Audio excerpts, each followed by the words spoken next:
Il y a un endroit dont personne ne doit parler. Un lieu caché au cœur du désert du Nevada. Invisible pendant des décennies entières.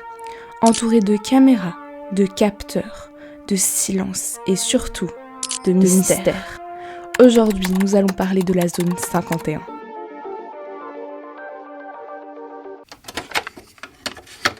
Rien que ce nom doit te faire frissonner.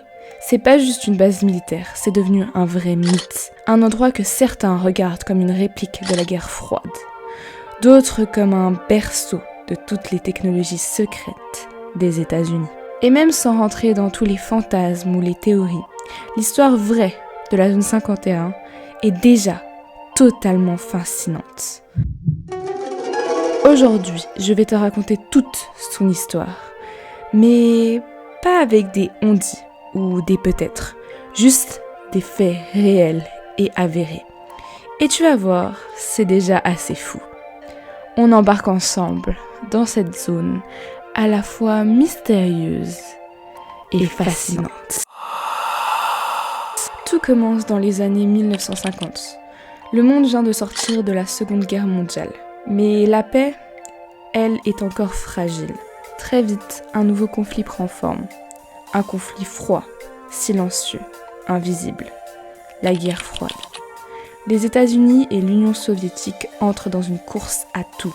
La bombe nucléaire, l'espionnage, l'espace. Et surtout, la surveillance. Les Américains veulent savoir exactement ce que font les Soviétiques. Où sont leurs bases, leurs missiles, leurs avions. Mais il y a un souci.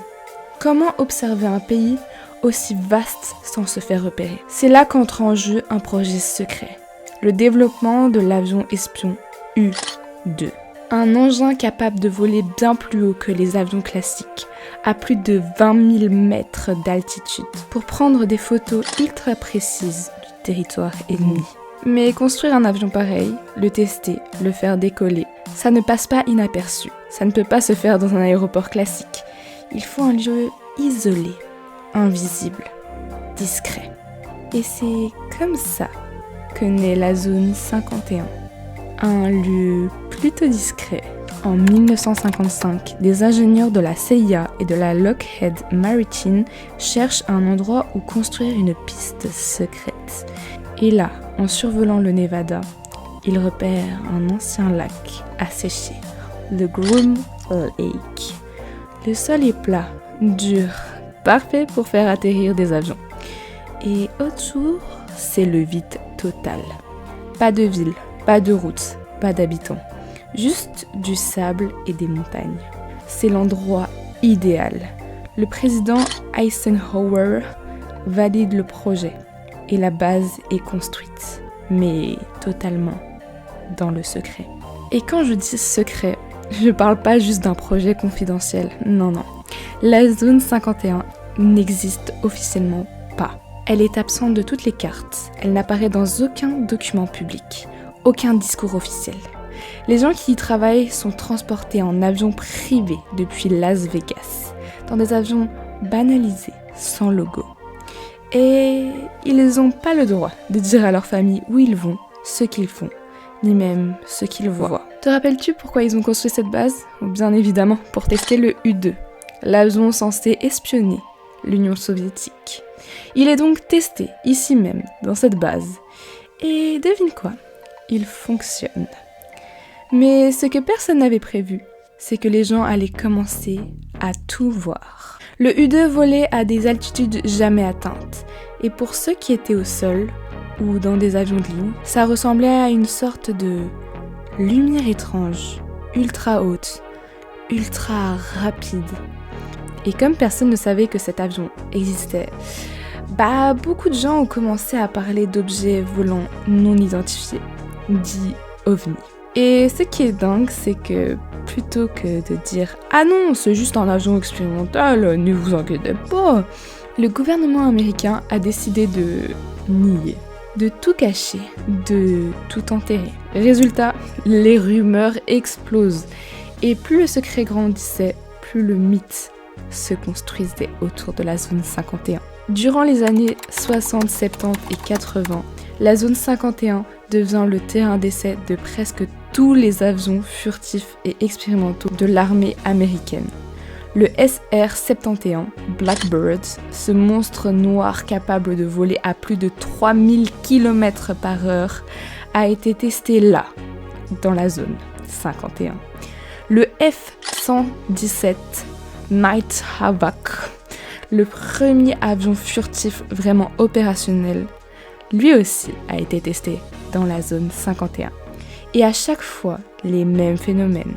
Des témoins au loin voient des formes bizarres dans le ciel, des objets qui ne ressemblent à rien.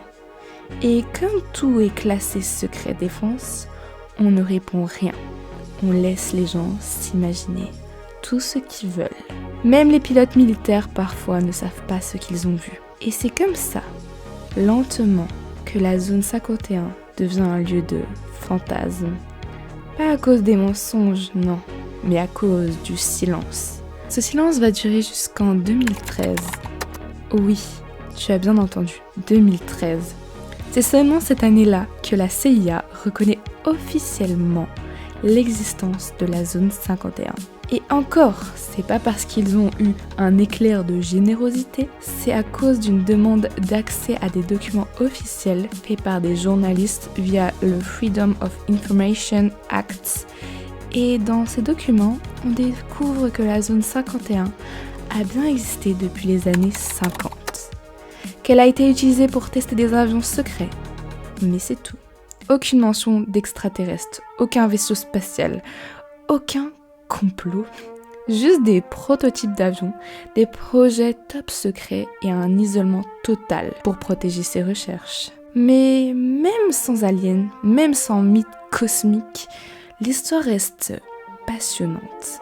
Parce que la zone 51, c'est aussi une leçon de communication gouvernementale. Pendant des décennies, des gens ont vu des choses étranges voler au-dessus de leur tête. Et au lieu de rassurer la population, on leur a juste répondu le vide. Et c'est bien ce vide qui a nourri tous ces mythes et tous ces fantasmes autour de la zone 51. Mais tu sais que même aujourd'hui, l'accès est totalement interdit. Les barrières sont à des kilomètres de la base. Il y a des capteurs dans le sol, des caméras thermiques, des gardes privés qui patrouillent sans jamais dire un mot. Et pourtant, tout ça, ça attire. Encore et encore. En 2019, un événement Facebook devient viral. Storm Area 51. They can't stop all of us. L'idée est simple. Si on y va tous en même temps, ils ne pourront jamais nous arrêter. Évidemment, c'était une blague. Mais plus de 2 millions de personnes s'y sont inscrits. Et quelques centaines de curieux sont vraiment venus jusqu'aux portes de la base. Pas pour l'envahir, mais pour voir, pour ressentir, pour dire « j'y étais avant tout le monde ». Et encore une fois, ça prouve à quel point ce lieu est fascinant dans l'imaginaire collectif. Alors voilà, la zone 51, c'est pas une base extraterrestre. C'est pas non plus un décor de film de science-fiction. C'est un lieu bien réel, stratégique, où des technologies ont été testées bien avant que le public en entende parler. Et même si on connaît maintenant une partie de ce qui s'est passé, beaucoup reste encore classifié. Et peut-être que c'est ça au fond qui fascine les gens. Parce que tant qu'il y aura du silence, tant qu'il y aura des barrières, tant qu'il y aura de l'ombre sur cette base, on continuera d'imaginer ce qui peut se cacher derrière les collines. Et toi, tu crois qu'on saura un jour ce qui se passe réellement dans la zone 51 ? Ou est-ce que certains secrets feraient mieux de rester enfouis ? J'espère que cette vidéo t'a plu. Cette histoire est vraiment mystérieuse.